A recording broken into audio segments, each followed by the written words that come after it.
Hello everyone and welcome to another News Coolum video and another charging site review. And Eureka! I finally found a 350 kilowatt Delta charger installed under the EVgo Ultium Ready plan that GM's helping to fund and build out.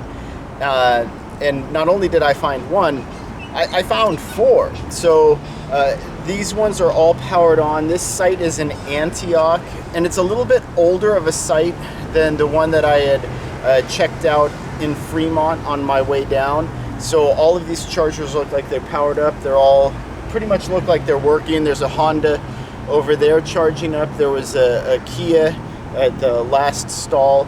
And so it looks like all of them are powered up. All of their screens are up. Auto charge worked just fine on this Delta 350 kilowatt charger. So far, unless the charger itself is having some sort of an activation or a communication issue, auto charge has worked perfectly, right? So any place that it looks like my RFID card would work, it looks like auto charge is working. So really it's just for the Bolt EV, it's plugging in and letting it charge. Now with my car, again, I had that sort of weak socket, so these heavier liquid-cooled Hooper plus Sooner cables can actually pull the contactors or pull the proximity away, and then that disconnects the session. So I do have to prop it up as it's starting.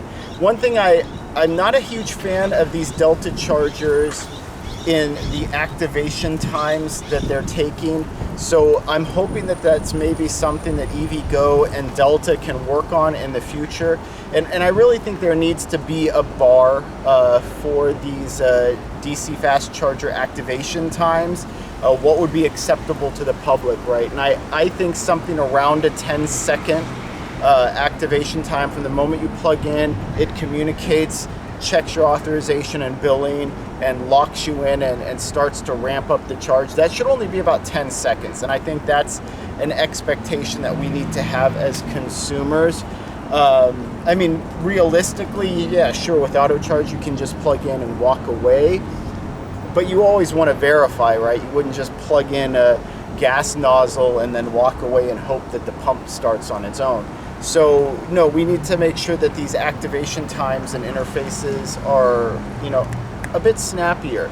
But outside of that, these are great units, and yeah, it does verify on the screen something that's not on the placard, and that is that it is capable of outputting 540 amps. And I've seen pictures of Tesla owners with their CCS adapter plugging in and using 500 plus amps, right, that these Delta chargers can provide. And that's the thing too, is this site, unlike that last EVgo site that I reviewed in Fremont, it isn't exclusively CCS. So there are two Delta city chargers, the 100 kilowatt city chargers at the end, that have both CCS and CHAdeMO. So a Nissan Leaf owner or an older CCS EV owner can just pull in, plug in, and charge, or a Tesla owner with an adapter. But one of the Delta chargers, one of the 100 kilowatt Delta chargers, also has the integrated, for lack of a better term, Tesla CHAdeMO adapter. So there's a live Tesla plug there. So you don't need an adapter at all if you have a Tesla. But again, depending on your needs, if you have a CCS adapter with a Tesla, you probably want to be using one of these 350 kilowatt chargers. And basically at that point, you're charging at supercharger V 2.5 speeds, right? So that would probably be preferable unless you're planning to eat. Like there's a Panera Bread over there. This site is right in the middle of a shopping plaza. And yeah, let's just dive right into the details of this new-ish EVgo Ultium Ready site in Antioch, California, with 4 Delta 350 kilowatt chargers and 2 Delta 100 kilowatt DC city chargers. All right, now for access, this is another one of those sites where I think I'm going to end up giving it an 8 out of 10. Now, it's not lacking for access in terms of the number of plugs and the number of shared plugs and things like that. It's got plenty of those. But what it doesn't have, if you'll notice, is it's only nose-in parking. Now there's a lot of room, and on a day like today you could probably get away with a trailer like pulling in it over there, but look at how many parking spaces you're going to be blocking with a sizable trailer, right? You're going to probably block, I don't know, maybe 4 or 5 at least non-charging parking spaces on that section of the parking lot. So realistically, on a busy day, you are probably going to have to detach even a modest trailer, right, in order to pull in and plug in here. And then the other thing is, this is in a retail strip mall, and it's not the easiest to get to from the freeway. And it's actually not even the freeway, right? It's Highway 4 for those of you familiar with the East Bay and Antioch. And so there's a lot of turns to get onto the freeway. It looks like getting back onto the freeway will be a bit better, but it's still, there's a couple of things that just affect this overall access score. So I'm only going to be giving it an 8 out of 10 for access. Now in terms of amenities, this has got a lot more amenities nearby. It's got sit-down restaurants.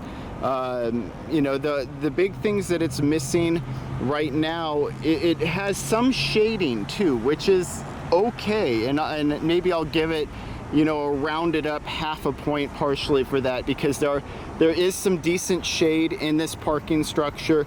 Not enough to fully protect the chargers, but enough to, you know, take a big chunk out of like the sun damage that you might see, you know, block a little bit of the things. Like, again, though, the problem with trees or birds and other detritus materials could fall down onto the charger, and I've seen that before at some EVgo sites where the chargers are just gunked up with stuff that's fallen on them, and you know, pollen, like I said, birds, other things, yeah, that leaves. So these are some things that might be of concern if you're using trees as a canopy, but at least there is some sort of shading, you know, and there's some sort of cover. But and then overall, like I said, the amenities, there's a mixed bag, but there's not a whole lot of travel amenities. But given everything that's in, you know, consideration here, I think I'd give it a 9 out of 10 for amenities. For site concentration, you know, and I realized maybe I erred a little bit on the other split, you know, split stall EVgo site, but here you can see they actually do allocate 2 discrete parking spots per charger, and these are again the highest power 350 kilowatt chargers currently deployed. So I really do think that it's fair to count these as full-on 2 chargers, right? In terms of the actual output power that they can provide over split power mode, it really is the equivalent of 2 V2 superchargers between 2 cars. So I think it's only fair to give them, you know, the full-on, you know, count as far as treating it as though this is 2, 4, 6, 8, 10, 12-ish, right, charging stalls.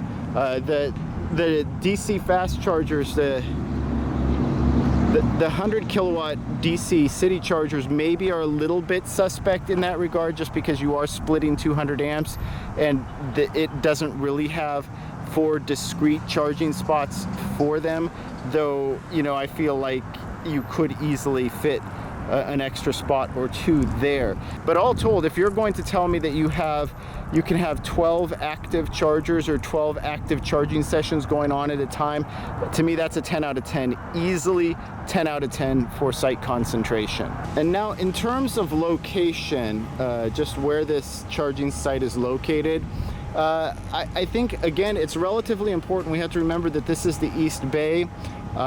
It is, again, just off of, this road leads right over to Highway 4. So it is just off of a connecting highway through the South Bay area. This is actually a fairly convenient stop for me. It actually got me off of Highway 680 or Interstate 680, which was getting really gummed up with weekend traffic. So having this alternative route available, and then again, like I said, if you live in Antioch and you can't access charging at home, or maybe your home charger goes down or whatever, again, this is the Bay Area, very heavy EV ownership.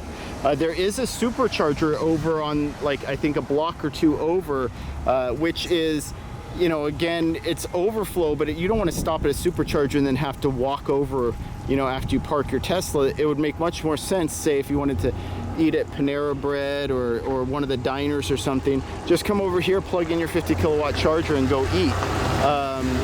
Yeah, go to Petco or whatever. So I think having a charger here, distributed here, is really important. But again, there is also already coverage in this area. So this is probably one of those standard 7 out of 10 for site location importance.